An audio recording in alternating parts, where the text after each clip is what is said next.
Rahm Emanuel is one of those politicians you either hate or love. There is no in between. He is either the devil incarnate sent by Barack Obama to screw up one of America's great cities, or he's the guy who knuckled under and bit the bullet more ways than one to save Chicago. Separate shootings in the city on Sunday alone killed 2 men and injured 7 others. Some say don't believe his hype. Emanuel has been an unmitigated Chicago disaster. Our guest is Executive Director of the Illinois Legislative Black Caucus. Let's welcome Mays Jackson into the show. Mays, thanks for being here. Hi, how are you today, Ed? Excellent, Mays. Thanks for joining us. All right, so which one is he then, the devil incarnate or the guy who basically said, that's enough, I'm going to stand my ground and save Chicago? Ed, I think he's a combination of both. I think that Rahm came back to Chicago and did not take the time to familiarize himself a lot with the community. And I think with the closing of the schools, he put himself in a narrative that he's had a very difficult time shaking since he's been here. I don't think he's the devil incarnate, but I think he's a victim of his own hype.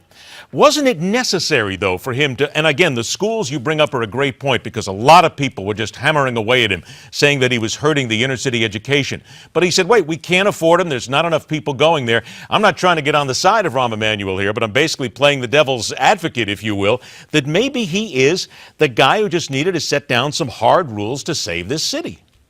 Ed, I think that Rahm did make some very difficult decisions, and I think that if you were to ask a lot of people prior to Mayor Emanuel, did we need to shut down some of those schools, I think that the resounding answer would have been yes. I think it was really the way he shut down the schools without really consulting with the community. He came into office with a mandate. He took that mandate, but he did not build a relationship with the community. And so he found himself on the back end of, he found himself in a fight because of really the style, not really so much of what he did, but the way he did it. I'm looking at some stats from the Chicago Crime Data Portal that basically looks at a lot of the crime from 2010 until 2014, and it shows a 26% decline.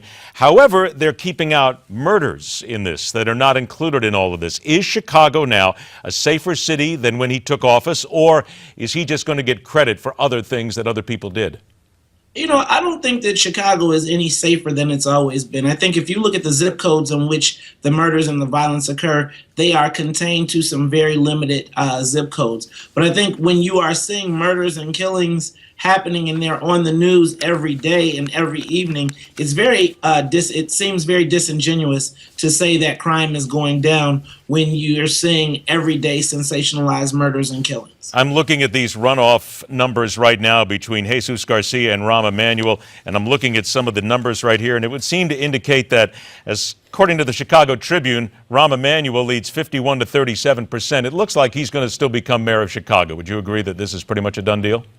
I would not agree that this is pretty much a done deal. I will say that I still am I'm a firm believer that the mayor will pull it out, but I don't believe that it is a done deal. I think that when you look at the Tribune poll, we weren't able to see any of the crosstabs, so we really weren't able to dig down into it. And then the last thing, if you look at the last Mayor Emmanuel prior to the runoff in the primary, the mayor had great polling, but the undecideds all broke to everyone besides the mayor. So we really got to get a deeper dive into that poll. Now, that stated, I do think that the mayor has a tremendous advantage, and I think with the African American community playing a decisive role, I think the key thing to watch is, will the African American community side with Jesus Chuy Garcia and potentially put themselves in a scenario where they have excluded themselves, we have excluded ourselves from becoming the mayor of Chicago and really putting us in the place of the third place citizens in the city. I got about 20 seconds left, Mays. Do you think that one day Rahm Emanuel is going to say, well, no more mayor, maybe it's time to be president? I think he's got to get through this runoff, and if he gets through this runoff, I would have no doubt that that's probably the next step. And look at it this way. Every now and then you need a good, arrogant politician in order to run for president of the United States. Why not? If you led Chicago and you had the arrogance there, trust me, Rahm Emanuel will go ahead and say, it's time for me to be there. You're right about that. Mays Jackson, pleasure to have you on the show. Thanks so much for joining us. Thanks, Ed. I appreciate it. All right, take care. They came, they were questioned, and they spoke. The Sunday sound-off with plenty of focus on Iran and the issue of whether or not a letter to the Iranian government was unconstitutional or just a bad idea. That's coming up next, right here on MidPoint.